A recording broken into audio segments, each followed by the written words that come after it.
Hi guys, this is Dan from Magic Pachinko Restorations with another short video on a vintage Pachinko machine. If you enjoy seeing these videos and the instructional videos that I make, please click on subscribe so you know when I make new ones. Certainly appreciate the comments and the thumbs up likes. Love it. We're up almost to 530 subscribers now. It's great. Love to hear from you, so keep all that stuff coming. And today we're going to be taking a look at a pretty old machine. This is a this is a, not a Nisa, this is a Ginza single shot. Very similar to a Nisagen, might even have been made by a Nisagen under a different name or something, I'm not sure. This machine was in pretty rough shape when I got it. And there's a variety of reasons that all sort of combined, and it's not as nice as I would have hoped I could have made it, but it's the nature of the beast. Sometimes you can really make them look great. Other times you just have to work with what you've got. And so I'll kind of give you an idea. This is a new play field. This was an interesting design, and I wasn't sure that it would be available, but it was. So we were able to, this is actually the original design on the playfield, but it's got a new playfield, but this board sucked up a tremendous amount of water over time. So the small pay pockets, the very thin metal pay pockets were nailed in, and they were very hard to get out, and it buggers them up, and you got to be real careful. The nails came out fairly well. The trim pieces were hard to get off, all of these trim pieces. Just a lot of work trying to get the parts off the machine. And I'll bring this in so you can get a pretty nice look at the playfield. It's a pretty cool playfield. I love this trim up here. This is the ball out light. It's got metal trim around it. Now down here, there's another piece right here, and we'll talk about that in just a minute. The Ginza logo down here, the look into the jackpot chamber is pretty cool. Unfortunately, the ashtray this part of the ashtray got broken, and it was actually broken here also.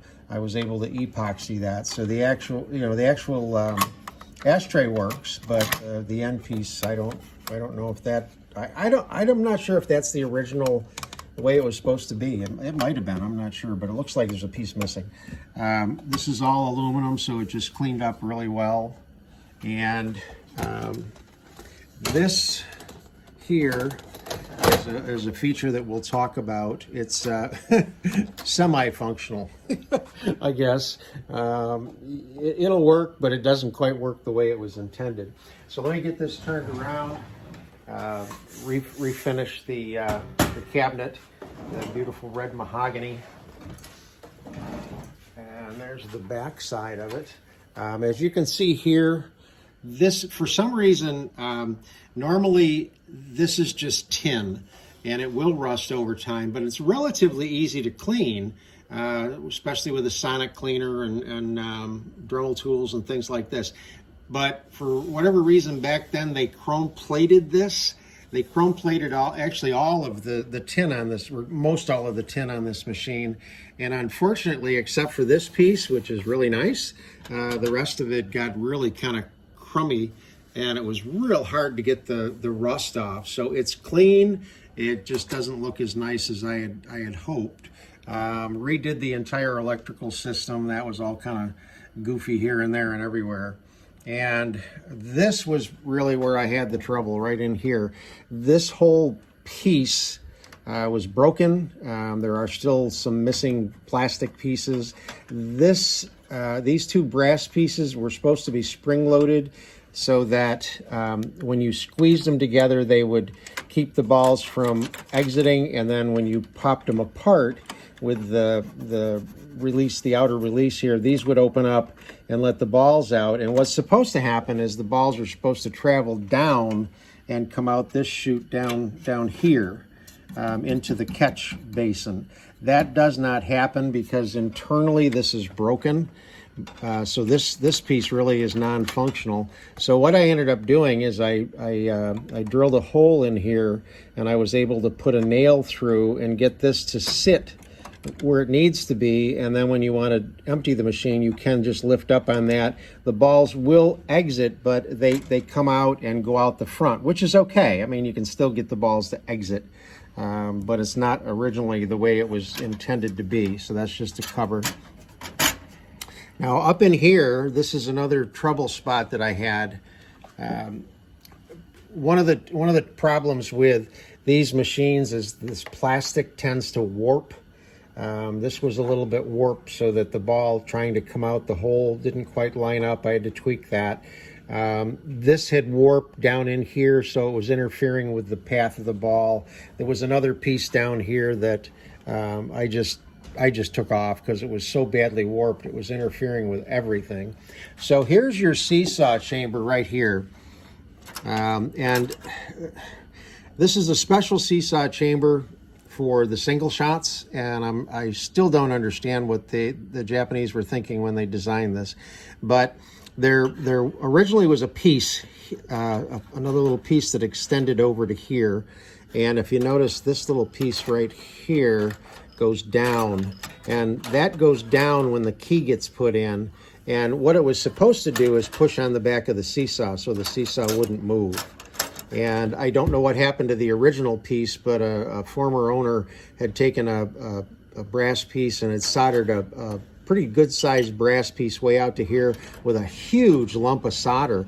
And the problem with doing that is this has to move very freely, and there's a weight shift. And with that much weight on the back end, this would have a tough time tipping forward. So finally got that taken care of. And then in here, this piece is a little different than on a normal seesaw. What's supposed to happen is when, actually I can probably, if I can hold the camera still here, I can probably show you what this does. There is a little piece here that allows you to put a ball in for some testing. So I'm hoping that this camera shot is good. I can't see what I'm looking at, but I hope so. Okay, so if you hold this and you drop a winning ball in, and then another winning ball. In other words, two balls come down almost at the same time.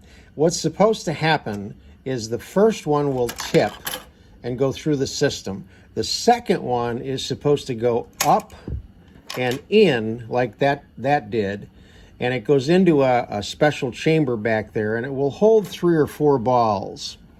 So that's what it's supposed to do. And I'll come around to the front of the machine now and show you. Sorry if that's kind of jerky. Okay, so what's supposed to happen is a light would come on, and it would be this light here. And there is a bulb there. It's a good bulb. I've tested it. And there's a switch internally. There's a leaf switch. And when I was rebuilding the machine, the leaf switch looked fine. I know it has continuity, but unfortunately it's not, evidently not positioned correctly. And rather than trying to tear that all apart for this functionality, I opted just to leave it alone. So normally, if more than 2 balls went in, one would come up into this chamber that's back in here. This light would come on, and it tells you that, hey, you've got an extra ball to pay out. And again, it would store maybe 3 or 4. So when you were getting ready to leave, you would simply push on this like that, and it would take that ball and pop it out of that chamber onto the seesaw, and it would go through the normal payout. So you'd get 3 or 4 more payouts depending on how many balls were stuck up in here. That sort of works sometimes, sort of doesn't. But again, when you're launching balls one at a time, the Japanese must have been able to launch balls really fast, because I just can't imagine getting 2 wins at the same time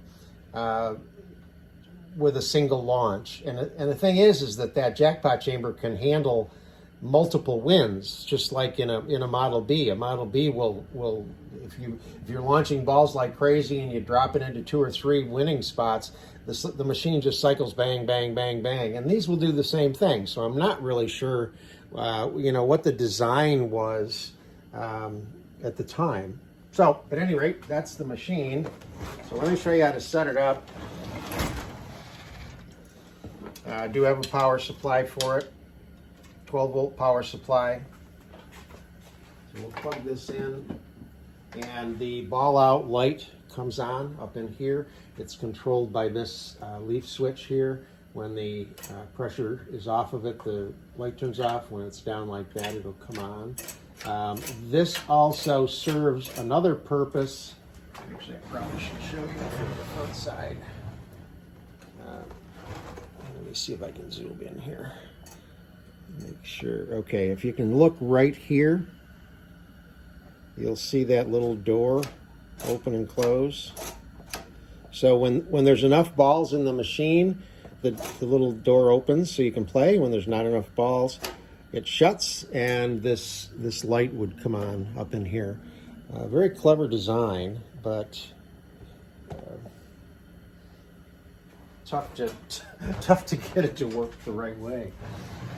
Okay, so all right. So now what you want to do with this has got to go. Okay, everything should be okay. All right. So the first thing you need to do when you do this is you just have to make sure that this is not lifted up. I mean, by default, it's going to drop down. And there was a mechanism that would have been back up along the side, and you could push through from the front to open this up. Again, because this was all broken, I opted not to put that piece even back on, so it's not even there. So just make sure this is down where it should be. This is just a little spring-loaded cover. And you start to put balls in the upper hopper.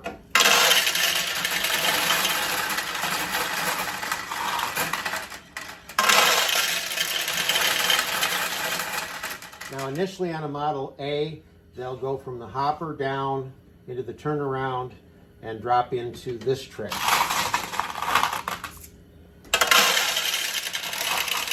And you want to continue to fill the upper tray at least until that light goes out. So right now, if you look here, you have the 14 balls ready to go as your payout.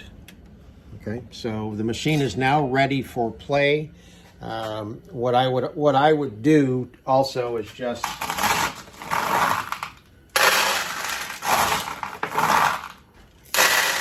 throw a bunch of balls in there. Fill that right up. So again, with any Pachinko machine, the vast majority of the balls that you own are going to go up in this tray. Okay.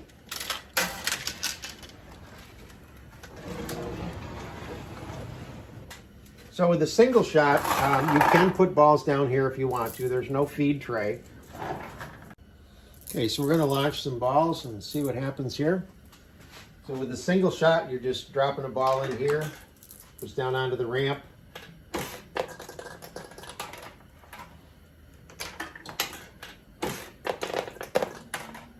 As with any Pachinko machine, this should be leaned back just a little bit. It's one of the reasons why the balls aren't going through the drain hole. It's tipped forward a little bit on my bench.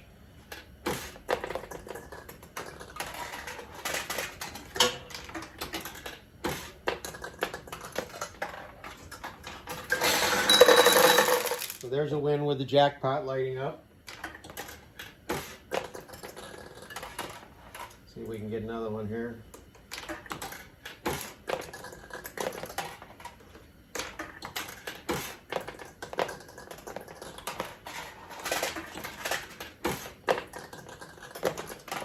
Okay.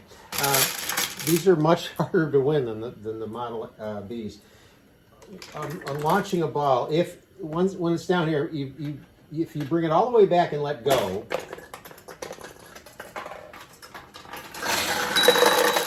that was not what I call not a clean launch. That's a clean launch. Okay. So what'll happen sometimes is that it launches too hard, and its design is to go all the way around and then drop back down onto the launch ramp like that. Okay, so you want to go a little bit lighter.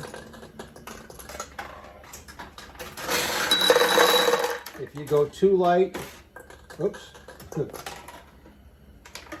you go too light, it'll just come right back down the ramp, and you can try it again. So that's the Model A single shot. I believe this is a 1968 or 69, I think. I don't remember, but it's back in the late 60s. Pretty machine. Hope you like it.